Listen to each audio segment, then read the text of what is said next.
The wind had a bite that morning, the kind that slid under your jacket and clung to your bones. Ethan Cole drove with the windows cracked, just enough to let the cold air clear his foggy mind. It was early, too early for anyone sane to be driving down the old logging road outside Helena, Montana. But Ethan wasn't looking for company. He hadn't been for a long time. The forest was quiet this time of year, winter, just beginning to stretch its icy fingers across the land. Patches of snow clung stubbornly to the shaded earth. The pines whispered in the breeze. It should have been peaceful, but Ethan couldn't feel peace anymore. He was running from something he couldn't name, and sometimes the silence made it worse. His pickup rattled over loose gravel as he reached a bend in the road. Then he heard it. A faint, broken sound. At first, he thought it was the wind, or maybe his mind playing tricks again. But then it came again, sharper this time. A cry, short, ragged, desperate. It didn't sound human, but it wasn't just noise. It was pain. Real pain. Ethan slowed the truck and cut the engine. The silence that followed was almost eerie. The forest seemed to hold its breath. He stepped out, boots crunching over frost and dead leaves. The air smelled like pine and cold earth. There it was again. A whimper. Faint, like it came from somewhere deep in the woods. "Hello?" He called out, voice echoing into the trees. No answer, just another sharp, pitiful cry. Something primal stirred in his chest, a pull he couldn't ignore. He grabbed his flashlight and started walking toward the sound. The forest floor was uneven, thick with roots and fallen branches. He moved carefully, brushing aside low-hanging limbs. Each step drew him closer to the sound until he reached a narrow clearing. That's when he saw it. A dog, caught in a steel trap. The sight made Ethan freeze. The animal was half collapsed, its fur matted with dirt and blood. One paw was twisted unnaturally inside the rusted jaws of an old leg trap. Its ribs showed through a thin coat, and its breathing was shallow. The dog lifted its head weakly and looked at him. Those eyes, clouded with fear and pain, met his, and something in Ethan broke wide open. "Jesus," he muttered, kneeling slowly. Who would leave this out here? He'd seen traps before he'd grown up around hunters, but this one looked ancient and cruel. The edges were rusted, jagged. Whoever set it hadn't come back to check it. Maybe they didn't care what got caught. Ethan moved closer, talking softly so the animal wouldn't panic. "Easy, boy. It's okay. I'm not gonna hurt you." The dog flinched, baring its teeth weakly, but it didn't have the strength to resist. Its fur, once a mix of golden brown and white, was patchy and dirty. Blood stained the snow beneath it. The smell of iron filled the air. Ethan's hands trembled as he examined the trap. It had dug deep into the paw, cutting through flesh. He couldn't just pull it open barehanded. It would take force. He looked around, spotted a thick stick nearby, and wedged it into the hinge. With one hard push, the trap creaked, then snapped open with a metallic screech. The dog whimpered and tried to pull back. Ethan reached out gently, sliding his jacket beneath its body. "Hang on, buddy. I've got you," he whispered. As soon as the trap released, the paw bled freely. Ethan tore his sleeve, wrapping it tight to stop the flow. The dog shivered uncontrollably. It was barely conscious now, eyelids fluttering, breath uneven. Ethan didn't know if it would survive, but he wasn't about to leave it there. He lifted the dog carefully into his arms. It was heavier than it looked, but limp. Its head fell against his chest, and he could feel the faintest heartbeat. He hurried back through the trees, slipping once on the frozen ground, his heart pounding harder than it had in years. When he reached the truck, he opened the passenger door with his elbow and laid the dog across the seat. It let out a weak sigh, eyes rolling back. "Stay with me, all right?" Ethan said, voice trembling. "Don't give up now." He jumped into the driver's seat and started the engine. The heater roared to life, filling the cab with dry warmth. He drove fast, pushing past every speed sign on the back roads. The nearest veterinary clinic was 20 miles away, and he didn't know if the dog had 20 minutes left. Every so often, he glanced over. The dog's chest moved shallowly. Its eyes fluttered open, once just long enough to meet his gaze again. In that fragile stare, Ethan saw something familiar, the will to survive.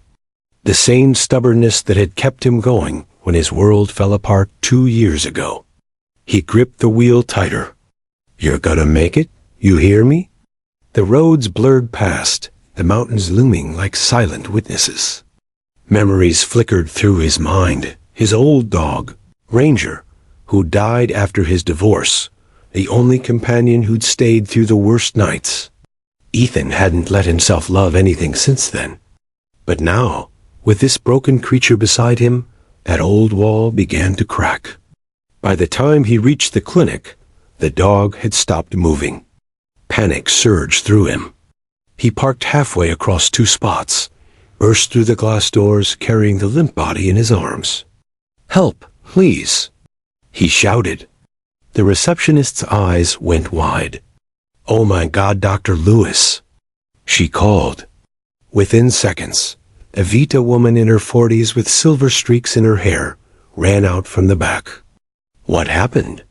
she asked, already slipping on gloves. "Trap. Out by the old logging road. He's losing blood. Put him here," she commanded, clearing a metal table. Ethan obeyed, laying the dog down gently. The vet immediately began cutting away the cloth, cleaning the wound, injecting fluids.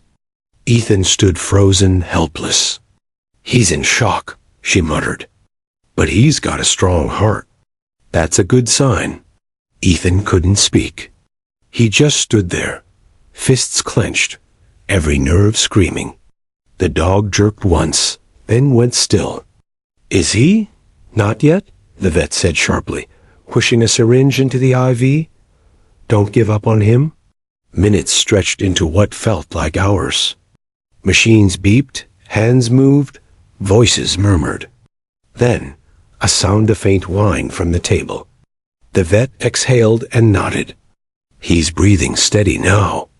We got him." Ethan closed his eyes and let out a shaky laugh. "Thank God." The vet glanced at him. "You saved his life." Another hour, and he wouldn't have made it.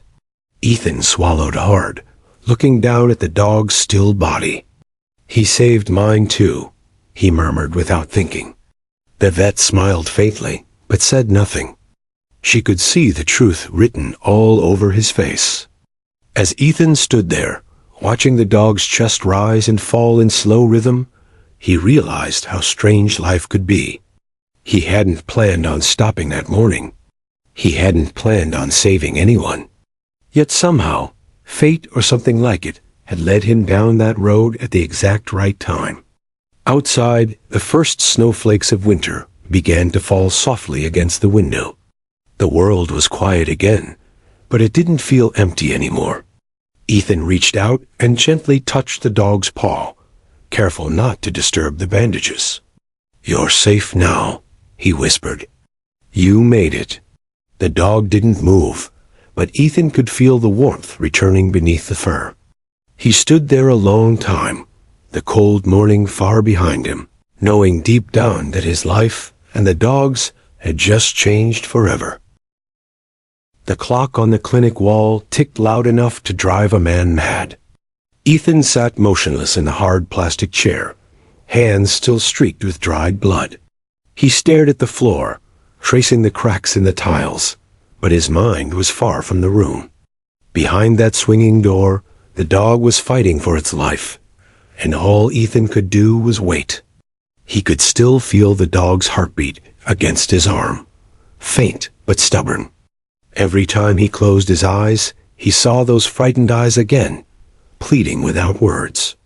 Something about them wouldn't leave him. "Mr. Cole?" The voice snapped him back. The receptionist stood nearby, holding a clipboard. "Dr. Lewis says it might take a few hours. You can wait here or go home and rest."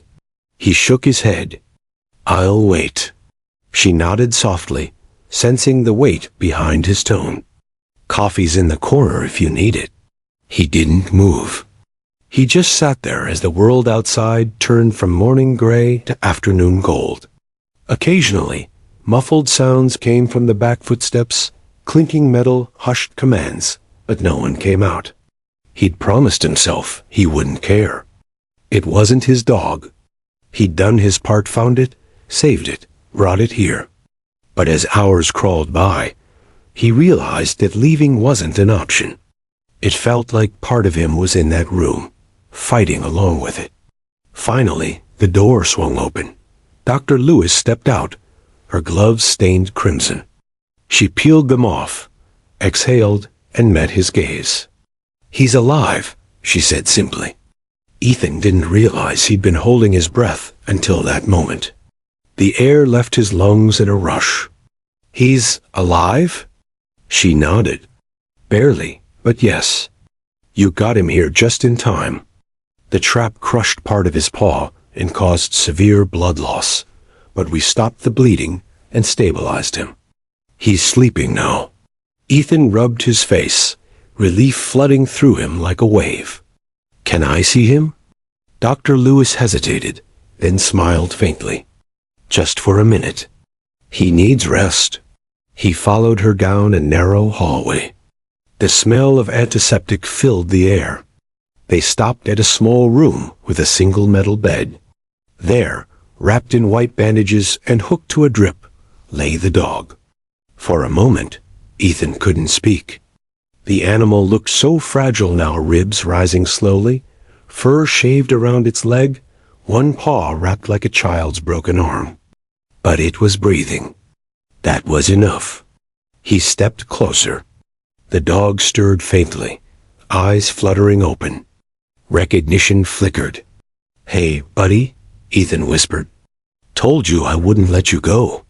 The dog blinked, then gave the softest wag of its tail. It wasn't much, but it broke something open inside him. Dr. Lewis watched quietly. "He trusts you," she said. "That's rare for a dog that's been through what he has." Ethan turned. "What do you mean?" She sighed, pulling a file from the counter. "From the look of him, he's been wandering a while. Malnourished, scars on his back, and no microchip. My guess is someone dumped him." Ethan felt a twist in his stomach. "Dumped him? In the woods?" "Wouldn't be the first time," she said grimly. "People move, get tired of the responsibility. Some think the woods are a kind way to let them go. They don't realize it's a death sentence." He looked at the sleeping dog again, anger simmering beneath his calm expression. "People are cruel," he muttered. Dr. Lewis nodded. "Not all. You proved that today." He didn't answer. Instead, he sat down beside the bed, resting his elbows on his knees. The hum of the machines filled the silence. For the first time in years, Ethan felt still. He stayed until evening, refusing to leave even when the nurse gently suggested it. Eventually, exhaustion caught up. He leaned back in the chair, drifting in and out of uneasy sleep. Dreams came, memories really. The smell of smoke, the sound of barking, a flash of orange flames licking the edges of his old farmhouse. He saw Ranger, his last dog, trapped behind a fence as fire devoured everything. He'd tried to save him, but the roof had collapsed before he could reach him. He woke with a start, sweating. For a second, he didn't know where he was. Then the quiet beep of the monitor reminded him. The new dog, was still breathing beside him. Ethan exhaled shakily. He rubbed his eyes, muttering to himself, "Not this time. I'm not losing another one." When morning came, The nurse brought him coffee and a small smile. "You've been here all night," she said. "He's lucky to have you." Ethan gave a tired chuckle. "I don't even know his name." "Then maybe you should give him one," she replied gently. He looked over at the dog. Its fur caught the morning light now, showing streaks of gold under the dirt. It was a fighter. He could see it in the way its chest rose steady, defying weakness. "Hunter," Ethan said finally. "He looks like a hunter." The nurse smiled. "Hunter it is." Later that day, Dr. Lewis came in with paperwork. "He's stable enough to go home tomorrow, if you're willing to keep an eye on him." "Home?" Ethan repeated, caught off guard. She shrugged. "No one's come forward. And given his condition, a shelter might not be the best place. You don't have to keep him, just foster until he's stronger." Ethan looked at Hunter, sleeping peacefully now. His first instinct was to refuse. He didn't trust himself with responsibility anymore. He'd failed before failed Ranger, failed his marriage, failed everything he'd touched. But something inside him whispered differently this time. He nodded. "Yeah, I'll take him." "Good," Dr. Lewis said softly. "He's already attached to you." When she left, Ethan sat for a long time in silence. He reached out and brushed his fingers over Hunter's fur, careful not to disturb the bandages. "Guess it's just you and me now," he murmured. Hunter's tail moved slightly. That tiny gesture made Ethan smile for the first time in months. The next day, he carried Hunter carefully to the truck, wrapped in a blanket. The vet handed him a list of instructions and medicine. Change the bandage daily. No running or jumping. And try not to let him lick the wound. Ethan nodded, but his eyes were fixed on Hunter. The dog's head rested against his arm, eyes half open. It trusted him completely, and it scared him more than anything. As he drove home, the sky turned pink with dusk. Hunter occasionally lifted his head, sniffing the air as if recognizing freedom again. Ethan reached over and scratched behind his ear. "You're going to be all right, Hunter," he said quietly. When they reached his small cabin on the edge of town, Ethan parked near the porch. He carried Hunter inside, laid him gently on a folded quilt near the fireplace, and started a fire. The soft glow filled the room with warmth.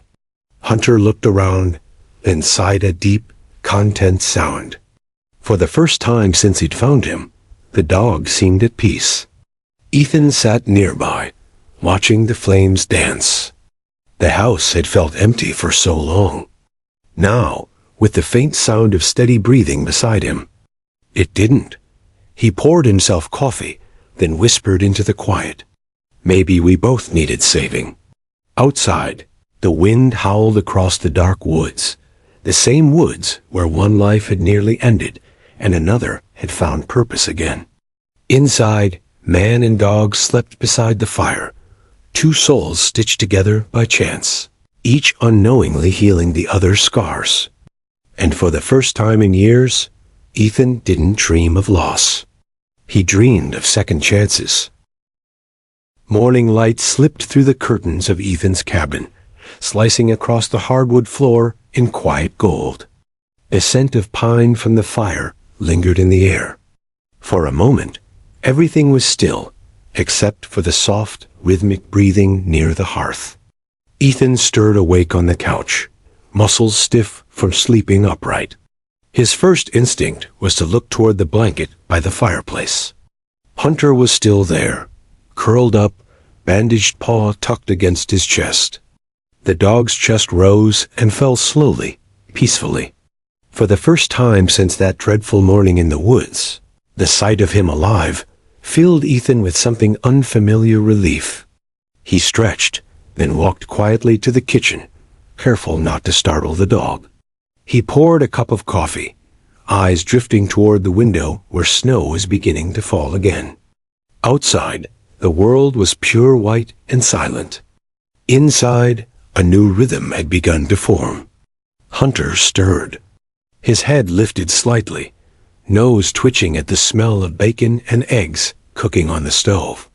Ethan noticed and smiled. "Morning, partner," he said softly.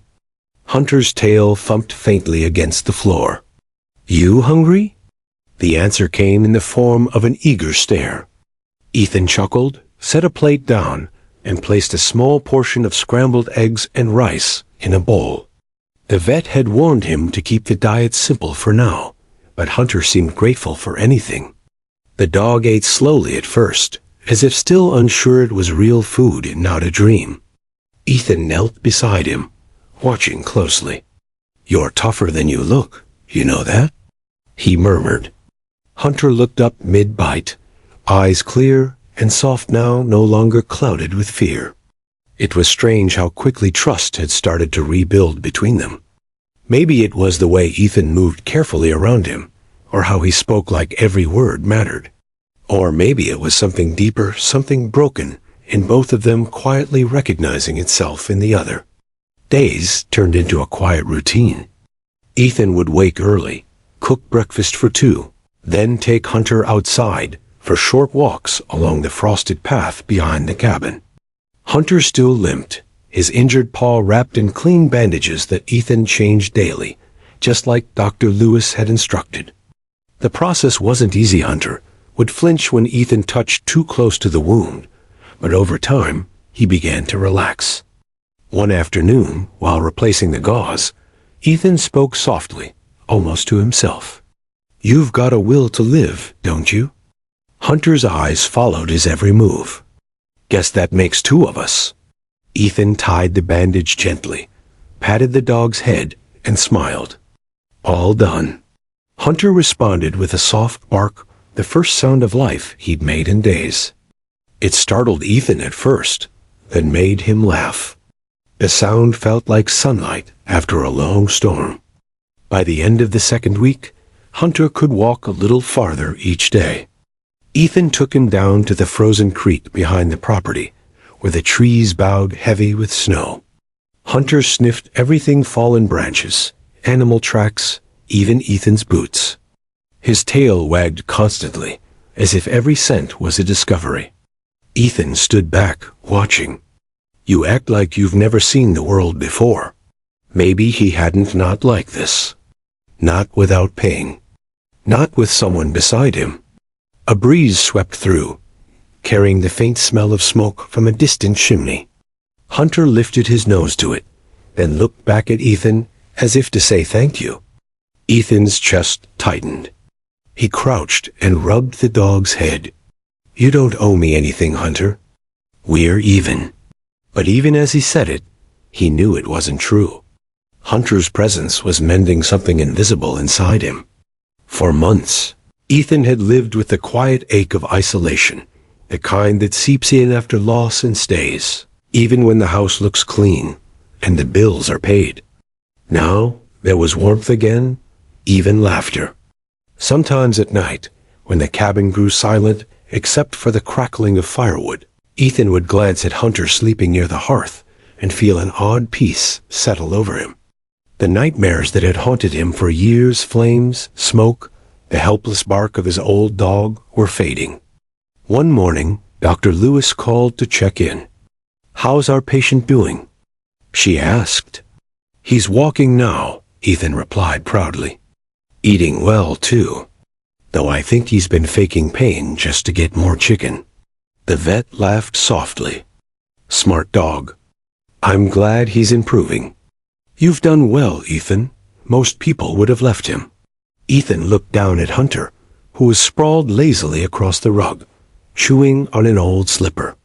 "Yeah," he said quietly. "Guess I'm not most people." Dr. Lewis hesitated on the other end. "You sound different," she said. "Happier." He smiled faintly. "Maybe I am." After he hung up, Ethan sat on the floor beside Hunter. The dog looked up, tail wagging slowly. "You're famous at the clinic, you know that?" Hunter tilted his head as if curious. "They said you're a miracle. But I think you're more than that." He paused. "Your reminder." Hunter licked his hand gently, and Ethan couldn't help but laugh. All right. Enough of that. Come on, let's go see the world again. By the third week, the snow began to melt. Patches of grass peeked through near the edges of the trees. Hunter was stronger, now still limping, but walking proudly. Ethan took him on longer trails, letting him explore. The forest that had once been the scene of pain was now a place of rebirth. It was during one of these walks that Ethan realized something profound. He wasn't walking a dog. He was walking with one, side by side, equal partners in recovery. At one point, they reached the exact spot where Ethan had found him, the rusted trap still half buried in snow. Ethan's chest tightened at the sight. He picked it up carefully, turned it over in his hands. This thing almost ended you, he muttered. Hunter sniffed at it, then growled lowly. Ethan knelt beside him. You're right, he said softly. But it didn't win. You did? He tossed the trap into his truck bed when they got back, and later dropped it off at the sheriff's office. You might want to check who's setting these out, he told them. The deputy nodded grimly. We've had complaints.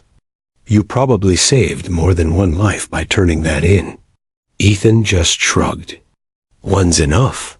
That night, Hunter climbed up onto the couch for the first time. Ethan was reading, a half-empty cup of coffee beside him, when he felt a warm weight press against his leg.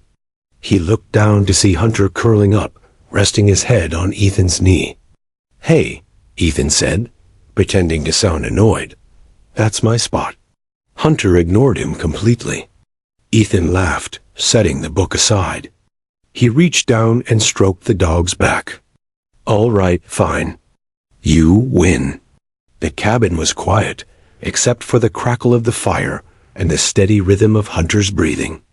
Outside, the wind swept softly against the windows. But inside, everything was warm, safe. Ethan realized then how far they'd both come from a bleeding, terrified animal in the woods to this moment of calm companionship. Life had a strange way of circling back, giving second chances where you least expected them. He whispered, You made it, Hunter. We both did? Hunter's tail thumped once in agreement. And for the first time in years, Ethan allowed himself to believe in miracles again. By the time March rolled in, the snow had almost vanished from the hills. Streams gurgled with thawed ice, and the trees, once skeletal, began to show a hint of green again. The world was waking up, and so was Hunter. Ethan stood by the porch one morning, coffee steaming in his hands, watching Hunter chase a patch of sunlight across the yard. The dog moved with a slight limp still, but the strength in him was undeniable. Every leap, every wag of his tail seemed to mock the pain that had once nearly taken his life. Dr. Lewis's words echoed in Ethan's head. He has no chip, no collar, no sign of an owner. That mystery gnawed at him more than he cared to admit. How could a dog like Hunter, smart, gentle, loyal, just be abandoned? It didn't make sense. That afternoon, Ethan drove into town to pick up more dog food and bandages. The small Montana town was one of those places where everyone knew everyone, and gossip traveled faster than wind. As soon as he walked into the general store, old Tom behind the counter grinned. Well, if it ain't the man with the miracle mutt, Tom said. Heard that dog of yours survived a bear trap or something. Ethan chuckled. Something like that. He's healing. Good to hear. Dogs like that, they remember kindness. Tom leaned on the counter. You know, we had a couple missing posters up last year. Folks hunting dogs gone missing in the backwoods. You check if yours matches any? Ethan frowned. No. But maybe I should. Tom pointed to a corkboard near the door. Most papers were faded, but one stood out, an old flyer showing a brown and white dog. The resemblance was there. Not perfect, but enough to make Ethan's heart skip. The name printed under the photo read Cooper. He snapped a picture of it on his phone and left, his mind swirling. When he got home, Hunter greeted him with his usual burst of energy, tail wagging, eyes bright. Ethan crouched, looking into those eyes, wondering. "You used to be Cooper?"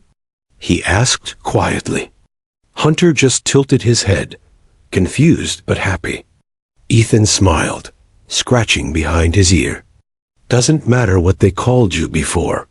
You're Hunter now." Still, that night, he couldn't shake the thought. If Hunter had belonged to someone, where were they now? And if they didn't come looking, what kind of person just gave up like that? Days turned into weeks, and life settled into an easy rhythm. Ethan fixed old furniture in his workshop again, something he hadn't done since before the divorce. Hunter would sit near the door, watching him work, occasionally barking at the sound of a dropped hammer. The house, once empty and echoing, now buzzed with quiet life. In the evenings, Ethan would throw a stick near the edge of the woods, and Hunter would limp run after it, triumphant every time he brought it back. "Show off," Ethan would tease, laughing as Hunter proudly dropped the stick at his feet. Sometimes, when the nights were long and silent, Ethan caught himself talking to Hunter like a person. "You know," he'd say, sipping whiskey near the fire, "I wasn't planning on this. Saving a dog. Didn't think I had it in me anymore." Hunter would tilt his head, eyes full of patience. Ethan smiled faintly. "But maybe you saved me first, huh?" It became their nightly ritual, Ethan talking, Hunter listening, two lost souls who somehow found each other in the right place, at the right time. A month later, Ethan took Hunter back to Dr. Lewis for a final checkup. The vet examined the leg, nodding approvingly. "He's healing beautifully. A little scar, but he'll be fine. You've done a good job, Ethan." Ethan smiled. Couldn't have done it without him cooperating. Dr. Lewis chuckled. "You're officially his owner now, you know. That's how it works." Ethan hesitated. "Yeah, I guess it is." She handed him the final adoption paperwork. "Sign here, and he's yours for good." Ethan looked down at the form. It was a simple signature, but it felt heavy. He signed it, then looked over at Hunter, who sat patiently beside the counter, tail sweeping the floor. "There you go," Dr. Lewis said warmly. "Congratulations, Mr. Cole. You've got yourself a family again." On the drive home, Ethan couldn't help glancing at Hunter in the passenger seat. The dog had his head out the window, ears flapping, eyes half closed in bliss. It was the simplest thing, but it made Ethan laugh out loud, a full, genuine laugh that startled even him. "You're not supposed to be up there," he said, pretending to scold. Hunter ignored him completely. When they got home, Ethan opened the door and let him run free. The field stretched out for miles behind the cabin, and Hunter sprinted as if he'd been waiting for this moment his whole life. His limp was barely noticeable now. Ethan stood there watching, heart full. He realized something then: saving Hunter had filled the silence in his life with something words couldn't describe. But peace never lasts long in stories like these. 2 weeks later, Ethan was loading supplies into his truck when a black SUV pulled into his driveway. A man stepped out, tall, with a worn leather jacket and weathered hands. His eyes immediately fell on Hunter, who barked once and then went completely still. "Is that your dog?" the man asked. Ethan nodded slowly. "Yeah. Why?" The man took a few steps forward, kneeling slightly. "His name's Cooper. He went missing 5 months ago during a hunting trip. I never thought I'd see him again." Ethan's chest tightened. "You're his owner?" The man nodded, emotion flickering across his face. "Yeah, he was my best friend." Hunter approached hesitantly. His tail wagged once, then stopped. He sniffed the man's hand, but didn't move closer. Ethan watched carefully. Something was off. The dog wasn't excited. He looked wary. The man frowned. Guess he doesn't remember me. Ethan folded his arms. Or maybe he does. The silence that followed was heavy. The man looked away. I messed up. We were camping out near the ridge when he got caught in that trap. I tried finding him for days, but he exhaled, voice cracking slightly. I thought he was gone. I gave up. Ethan's jaw tightened. He almost died out there. I know, the man said quietly. And it's my fault. Ethan glanced at Hunter, who had now stepped closer to him, pressing against his leg protectively. That simple action said more than words ever could. The man sighed. Looks like he's made his choice. Ethan looked down at Hunter, then back at the man. I didn't steal him. But I'm not giving him up either. The man gave a small nod. I wouldn't expect you to. Just take care of him. He deserves it. He left a few minutes later, and Ethan stood watching the SUV disappear down the road. Hunter sat beside him, eyes following the vehicle until it was gone. Ethan knelt and rubbed the dog's neck. Guess that settles it, huh? You're home for good. Hunter barked softly, tail wagging. That night, as they sat by the fire, Ethan poured himself a drink and raised the glass. To second chances, he said aloud. Hunter's head tilted, curious. Ethan chuckled. Yeah, you too, buddy. Especially you. The firelight danced across Hunter's golden fur. Outside, the forest whispered under the wind, carrying the last chill of winter away. Inside, warmth filled every corner of the small cabin, warmth that hadn't existed there for years. Hunter curled up beside him, resting his head on Ethan's boot. For the first time, Ethan felt like the house wasn't just a place to live, it was home again. And Hunter, the dog with no name, had given it back to him. The Montana spring brought longer days and restless nights. The cabin, once a place of healing, now pulsed with quiet life.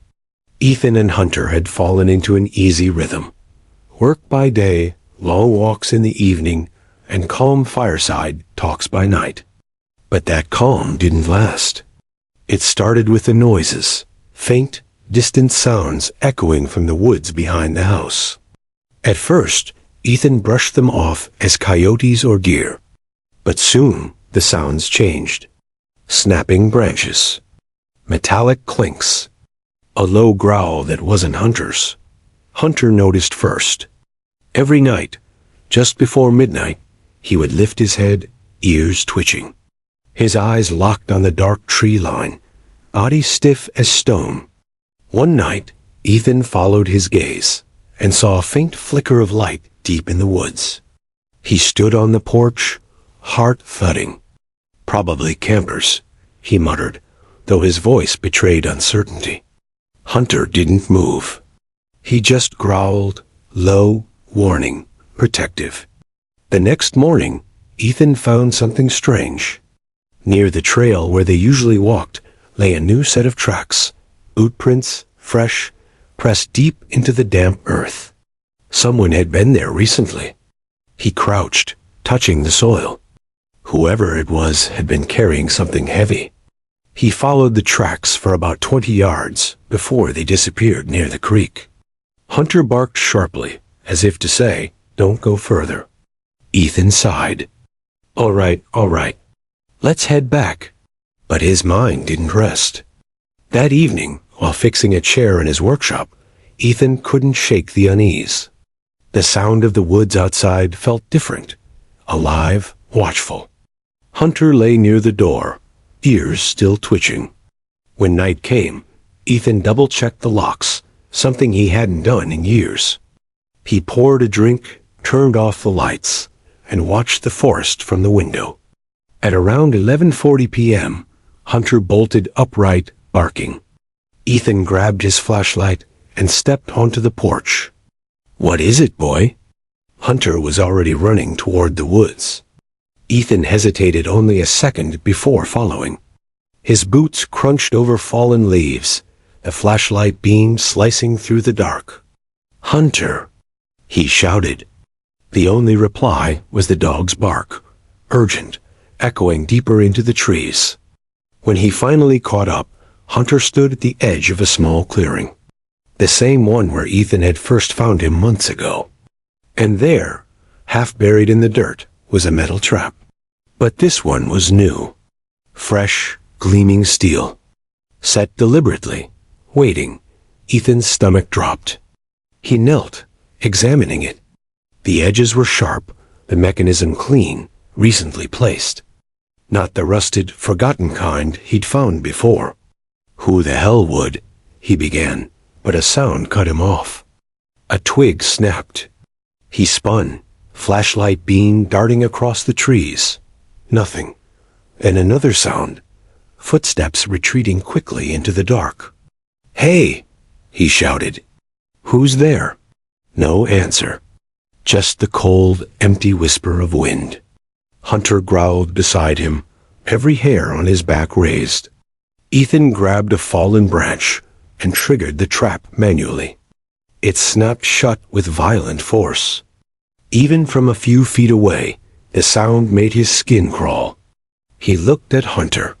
Someone setting traps again. Hunter's eyes didn't leave the woods. The next morning, Ethan drove into town, furious. He went straight to the sheriff's office, a small brick building with a faded flag out front. Sheriff Daniels, a broad man with silver hair and a skeptical face, looked up from his coffee. "Morning, Ethan. What's got you riled up?"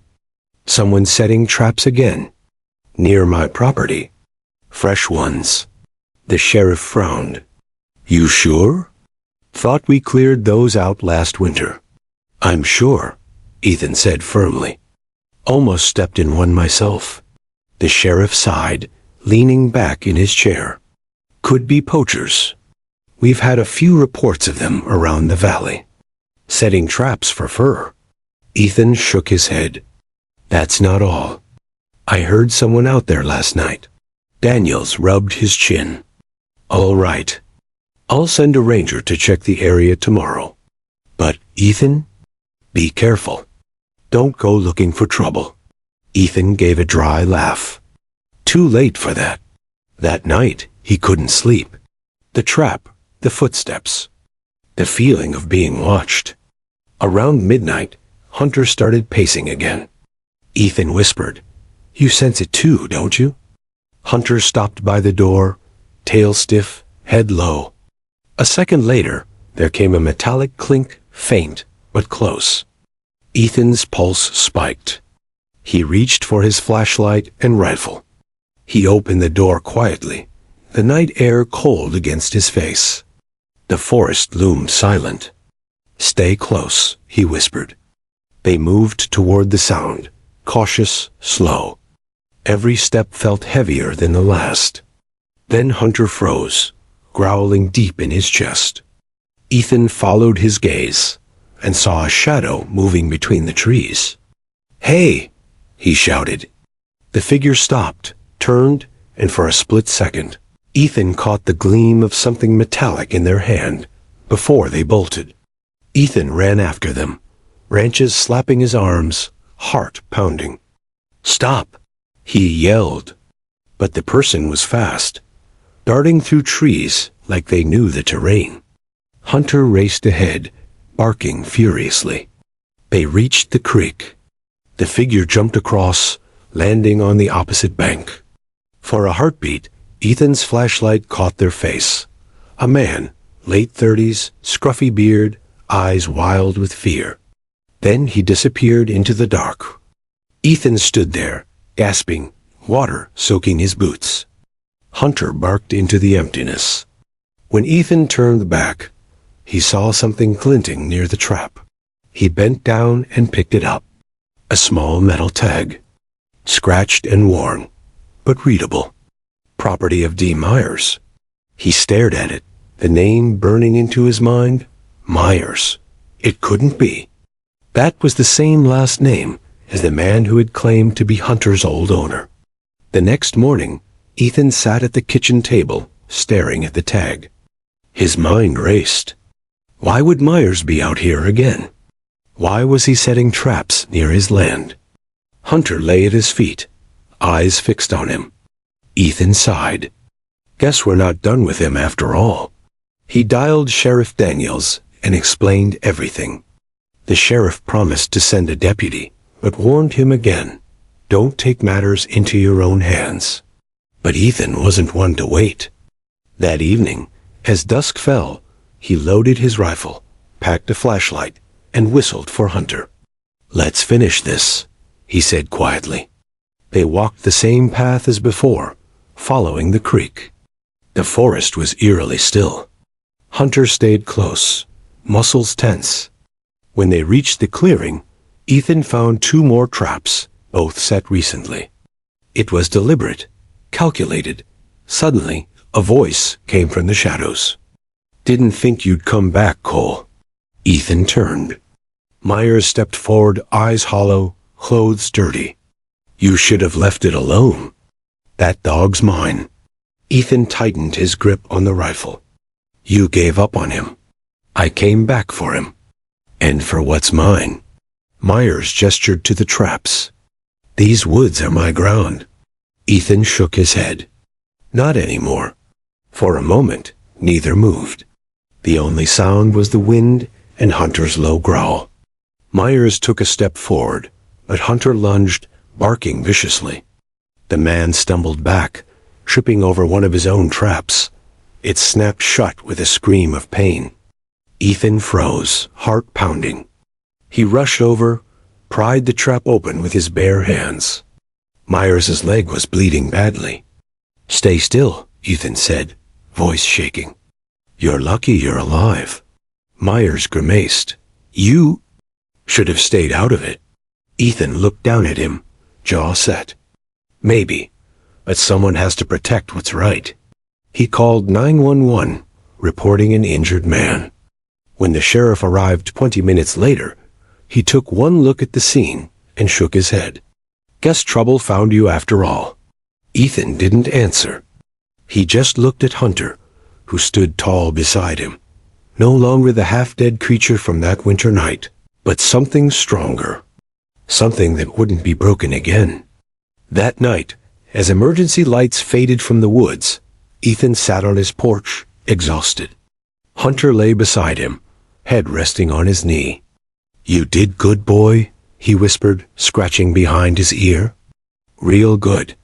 The dog sighed softly, eyes half closing in contentment. For the first time in months, Ethan felt something deep, not fear, not anger, but peace. He looked toward the dark forest and whispered, almost to himself, no more traps. The stars shone bright above the mountains. And for the first time, it truly felt like the woods and their hearts were free. The morning after the chaos, the forest was silent. Too silent. Ethan stood at the edge of his porch, coffee growing cold in his hand, staring toward the tree line. The sheriff's cruisers were long gone. Only the faint tire marks in the mud and the broken branches told the story of what had happened the night before. Hunter sat beside him, bandaged paw resting on the wooden step, eyes fixed on the woods. He hadn't barked since the incident. It was as if he knew. The danger had passed, but something deeper still lingered. Ethan sighed and patted his head. You did good, boy.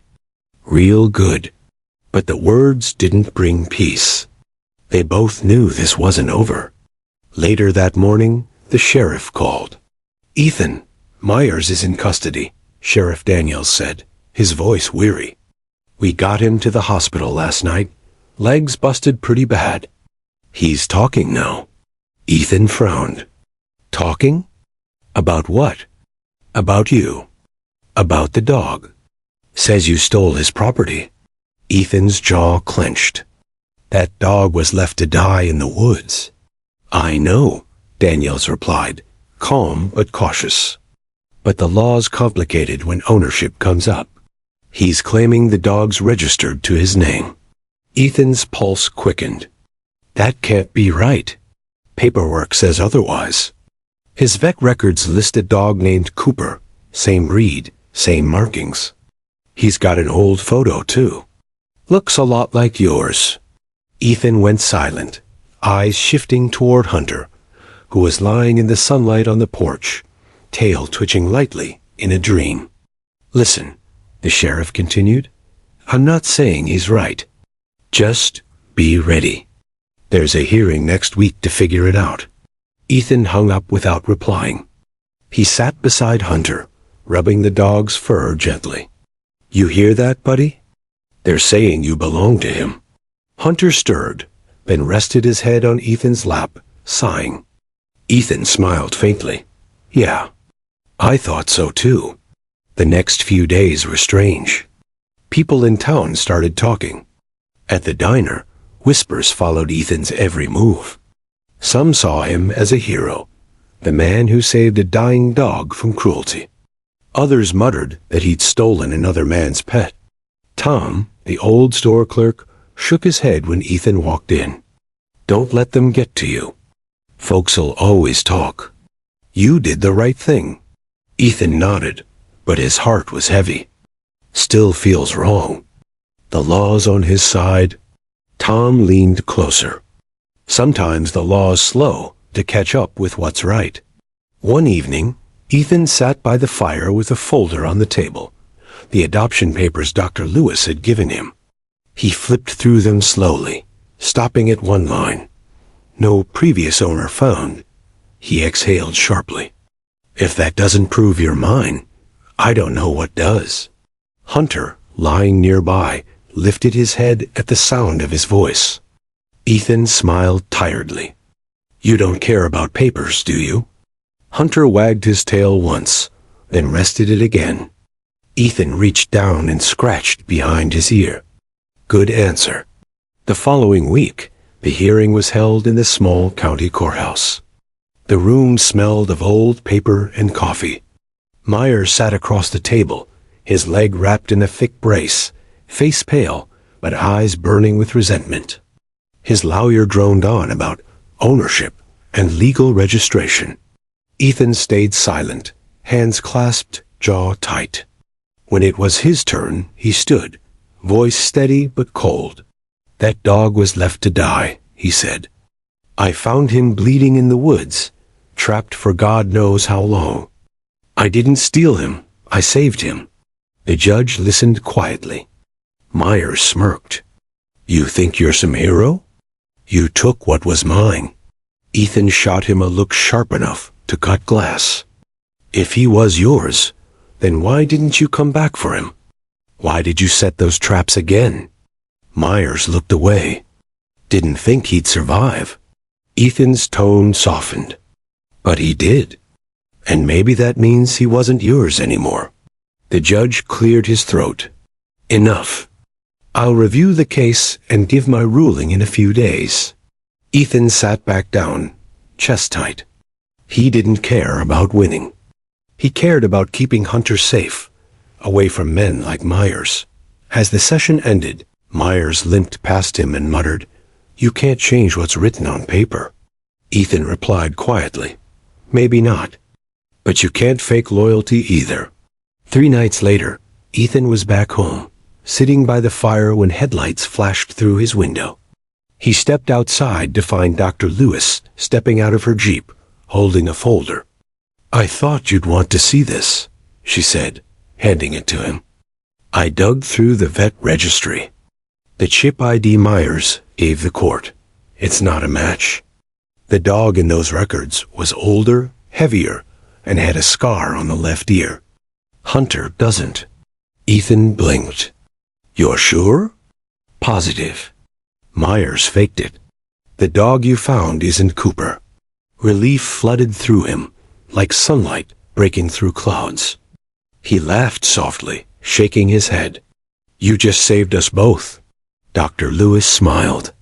Guess I returned the favor. The ruling came 2 days later. Ethan stood before the judge again, heart pounding as the verdict was read. based on the evidence provided, the judge said, including veterinary testimony and microchip data, the court finds that the animal in question is not registered to Mr. Myers. Legal custody remains with Mr. Ethan Cole. For a moment, Ethan couldn't move. Relief, disbelief, and gratitude washed over him all at once. The judge added softly, "Looks like he chose the right man." Ethan turned to Hunter, sitting patiently by the bench, tail wagging slightly as if he knew. Myers stormed out without a word. Ethan knelt, rubbing Hunter's neck. "We're free, boy. Really free this time." Hunter licked his face, and Ethan laughed, a full, genuine sound that filled the quiet courtroom. Back at the cabin, life returned to peace. The forest seemed lighter somehow, the air fresher. Ethan fixed fences, cleaned the workshop, and even started carving again. Hunter followed him everywhere, from the porch to the truck to the edge of the creek. Every sunset, they'd walk the same trail together. Ethan often stopped by that old clearing, the one where he'd found Hunter half dead all those months ago. The broken trap was still there, rusted now, tangled in moss. He kicked it aside and said quietly, "Guess you got the last word after all." Hunter barked once, tail wagging. That night, as stars blinked above the cabin, Ethan sat by the fire, Hunter's head resting on his knee. The wind carried the soft scent of pine and rain. "You know," Ethan murmured, "you taught me something, buddy. About forgiveness. About starting over." Hunter sighed contentedly, eyes closing. Ethan smiled faintly. "I think we both deserved that second chance." The flames crackled softly, and for the first time, Ethan didn't feel alone. Not in the house, not in the world, not even in himself. He looked down at Hunter and whispered, "You are never Cooper. You were always Hunter. You are always mine." Hunter's tail gave a slow, sleepy wag. Outside, the forest stood quiet, no traps, no fear, just the sound of two souls finally at peace. Summer came to Montana fast and harsh. The winds grew drier, the rivers shallower, and the scent of pine in the air turned sharp with heat. By mid-July, the hills shimmered with gold, beautiful but dangerous. Ethan had spent the morning stacking firewood, shirt soaked with sweat, when he noticed a faint haze across the sky. It wasn't the usual kind. This one was tinted orange. He frowned, wiping his brow. Smoke? Hunter lifted his head from where he was lying under the porch, sniffing the air. Then he growled, low, uneasy. Ethan's stomach tightened. Wildfires weren't new to Montana, but they hadn't hit this valley in over a decade.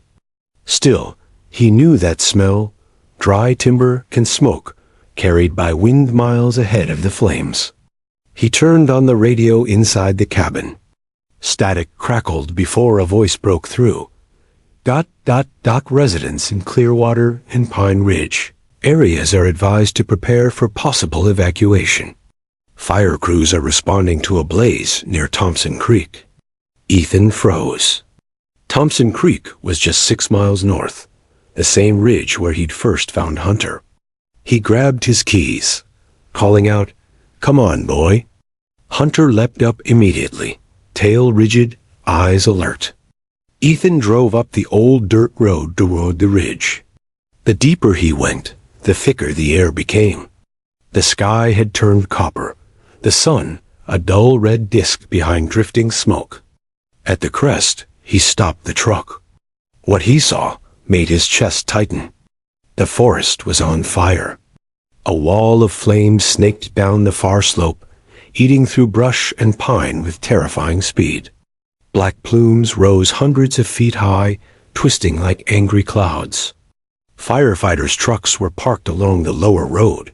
Men and women in yellow suits cutting trenches, spraying water, shouting orders. Ethan climbed out, shielding his face from the heat. One firefighter ran up to him. "Sir, this area's restricted." You need to head back. I live down in the valley, Ethan shouted over the roar. How bad is it? The firefighter hesitated. It's spreading fast. Winds shifting south.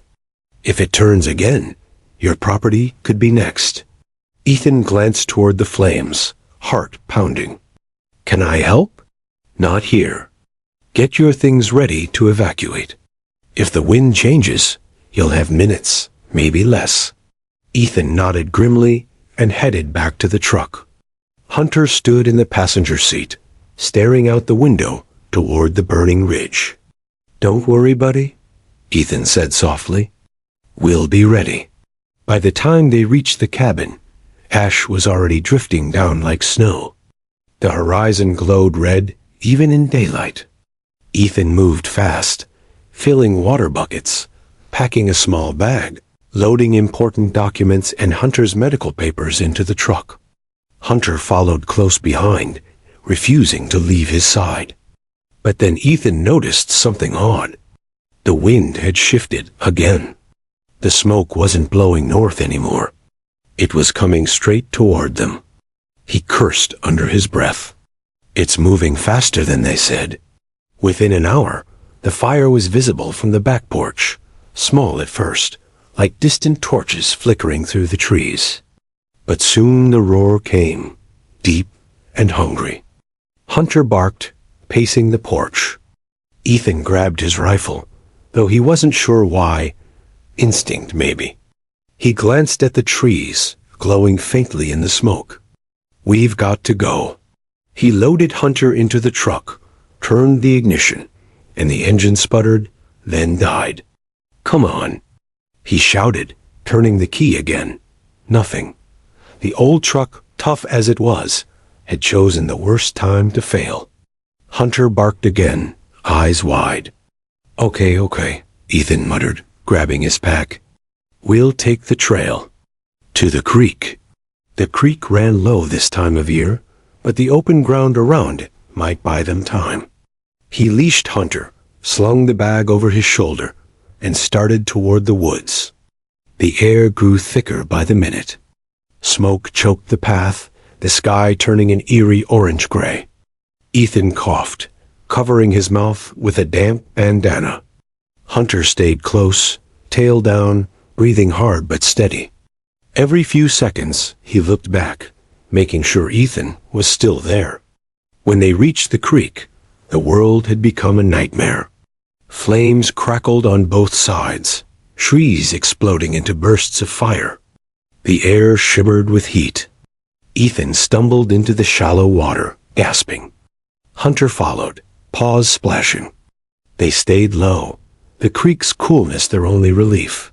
Ethan spotted a rock outcrop ahead, a small cave-like hollow. There, he shouted, pointing. They climbed inside, crouching against the stone as the firestorm passed around them. The sound was deafening, wind howling, branches collapsing, the world burning. Ethan wrapped his arms around Hunter, shielding him from falling embers. The dog's body trembled but didn't panic. He just pressed closer, trusting completely. Hold on, Ethan whispered. Just hold on. For nearly an hour, they stayed there, trapped between heat and smoke. The air inside the hollow grew hot and thin. Ethan felt dizzy, his vision flickering. He pressed his forehead against the rock, whispering, "Don't you quit on me, Hunter." "Not you." Hunter whined softly, licking his hand. That small gesture, so simple, so alive, reignited Ethan's will. He soaked his shirt in the creek and waved it to push smoke away from Hunter's face. Finally, after what felt like forever, the roar began to fade. The wind shifted again, and the flames moved eastward. Ethan crawled out first. The world beyond was unrecognizable. Blackened earth, smoking stumps, glowing ash raining from the sky. Hunter followed, coughing softly but alive. They had survived. By dawn, the fire had passed.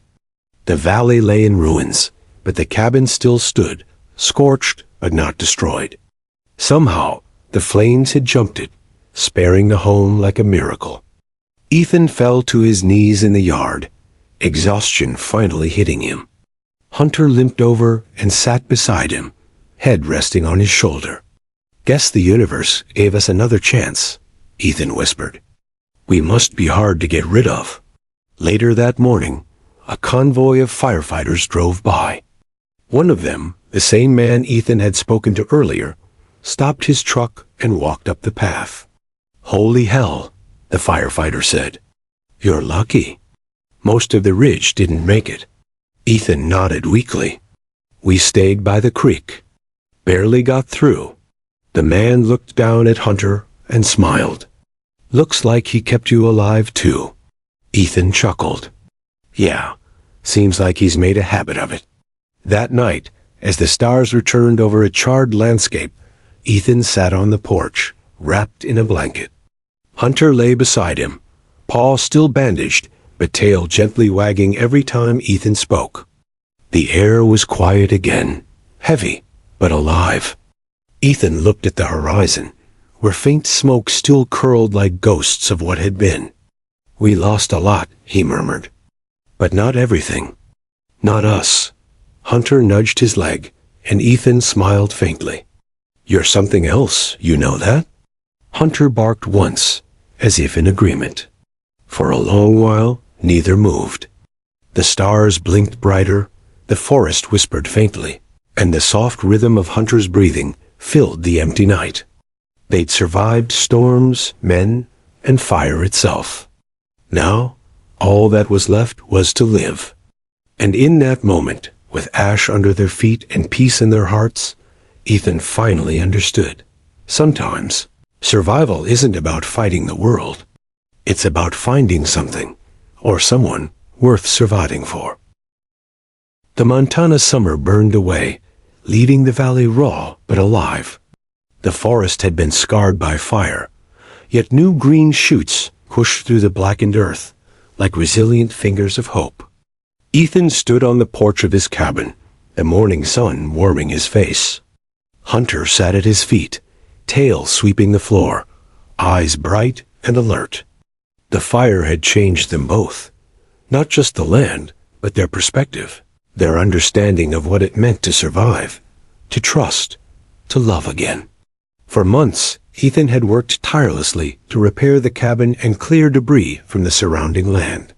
The valley was quiet, save for the occasional sound of chainsaws or distant birds reclaiming the charred trees. But life had returned. Hunter had fully healed. His limp was gone, replaced by a confident gait. His scars, remnants of traps and near-death moments, were badges of resilience. And in Ethan's eyes, every scar told a story of survival, of second chances, of loyalty. One afternoon, Ethan decided it was time to take Hunter back to the old ridge, the place where it all began. The trip was symbolic, a pilgrimage of sorts. He wanted to honor Hunter's journey, and perhaps say goodbye to the trauma they'd both endured. Hunter bounded ahead as they reached the clearing, sniffing the air, ears alert. The rusted trap that had nearly ended his life long ago lay forgotten in the dirt, overgrown with moss.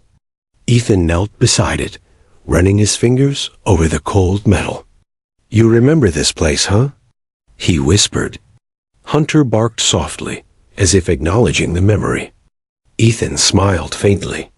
"You've come a long way, buddy. You've taught me more than I could ever teach you."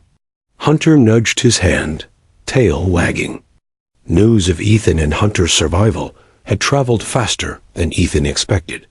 By evening, neighbors arrived at the cabin, bringing supplies, homemade meals, and stories of their own encounters with the wildfire. Some offered gratitude for alerting them to the blaze. Others simply came to witness the dog who had survived everything. A young boy from the nearby town approached timidly, eyes wide. "Is that Hunter?" he asked. Ethan knelt, letting the boy reach out to pet him. Hunter sniffed, then nudged the boy gently, tail wagging. The boy's grin lit up his face. "Wow, he's amazing." Ethan chuckled. You have no idea. He saved me just as much as I saved him. Stories spread like wildfire. The man who rescued a dying dog, the dog who saved him in return, the duo who survived both human cruelty and nature's fury. Soon, local newspapers and social media shared their tale, calling Hunter a true Montana hero. Amid the attention, Ethan remained humble. He didn't want fame. He wanted peace. But the bond between him and Hunter had become something larger than themselves, a symbol of hope, courage, and unconditional loyalty. One evening, Dr. Lewis returned, holding a small box. For him, she said, placing it on the table. Inside was a medallion, engraved with Hunter's name and the words, Survivor, Friend, Hero. Hunter sniffed it curiously. Ethan fastened the medallion to his collar. Looks like you're official now, he said, smiling. Hunter barked once, tail wagging, as if accepting the honor. But it wasn't just awards and recognition that cemented their bond. Life settled into small, intimate moments that carried deeper meaning. Mornings began with quiet walks along the creek, where Hunter would chase sunbeams dancing on the water. Afternoons were spent fixing fences, chopping wood, or sitting under the pines while Ethan carved small wooden toys and figures, gifts for local children or souvenirs for the town's small museum. Evenings became sacred rituals of fire and reflection. Ethan would sit by the hearth, Hunter curled at his feet, and they would watch the stars emerge in the clear Montana sky. Words were unnecessary. The shared rhythm of breathing, warmth, and companionship spoke louder than any conversation could. Ethan often thought back to the day he first found Hunter, a half-dead dog in a trap, eyes clouded with fear and pain. And now, months later, here they were, both healed, both thriving. The bond had grown stronger than he had ever imagined. One day, as Ethan repaired a fence along the edge of his property, he noticed a car pulling into the driveway. A young woman stepped out, holding a clipboard. Hi, she said. I'm from the Montana Wildlife Foundation. We've heard your story about Hunter. We'd like to feature him in a program about animal rescue and fire safety. Ethan laughed softly. Sure, but it's not just about him. It's about survival, all of us. The woman smiled. Exactly. And people need to see it. Hunter wagged his tail as if approving the idea. For Ethan, this was more than recognition. It was a chance to give back. To show that courage, love, and second chances could inspire more than just one life. Weeks later, the foundation filmed Hunter and Ethan in the restored valley. Hunter demonstrated obedience, agility, and even a few tricks Ethan had taught him during their recovery. Cameras captured him running along the creek, retrieving sticks, and standing proudly atop a fallen log, surveying the land like a guardian. Ethan watched, a quiet pride swelling in his chest. You're amazing, Nutty. You really are. Hunter barked once, tail wagging furiously. It was a simple exchange, no words, but it carried a depth of emotion only they could understand. Later, as the cameras packed away, a small crowd of neighbors lingered. Children petted Hunter, parents thanked Ethan, and even Sheriff Daniels stopped by. You did good, the sheriff said quietly. Both of you. Ethan nodded, smiling. We did it together. Hunter nudged his hand. Yeah, Ethan said, laughing softly. Yeah, we did. That night, back at the cabin, Ethan sat on the porch, Hunter resting his head on his lap. The air smelled of pine and earth, and the stars shone brighter than they ever had.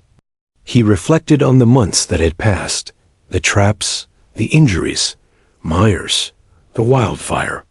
Each challenge had tested them, pushed them to the edge. And yet, every time, they had emerged stronger, closer, unbroken. Hunter stirred, lifting his head to lick Ethan's hand. Ethan smiled, stroking the dog's golden fur. "You know, buddy," he said softly, "when I found you, I thought I was saving you. Turns out you saved me too." Hunter barked once, as if agreeing. Ethan laughed, leaning back in his chair. "Yeah, I guess that's what makes us a team." They sat together in the quiet Montana night, the world at peace around them. The cabin, the creek, the forest, all bore witness to their journey. And for Ethan, one truth had become clear. Sometimes, the smallest acts of compassion can change not only a life, but a soul. Hunter had been left for dead in a trap, and yet he had survived. He had endured pain, fear, and betrayal, yet he remained loyal, loving, and courageous. And in doing so, he had given Ethan something priceless: hope, friendship, and a second chance at life. Ethan whispered into the night, "We've been through hell, haven't we?" Hunter barked softly, tail wagging. "Yes, we have. But we made it, together." The stars twinkled overhead, as if acknowledging the bond between man and dog, a bond forged in fire, tested by nature, and strengthened by love. And in that quiet, infinite moment, Ethan and Hunter knew that no matter what life threw at them next, they would face it side by side, always.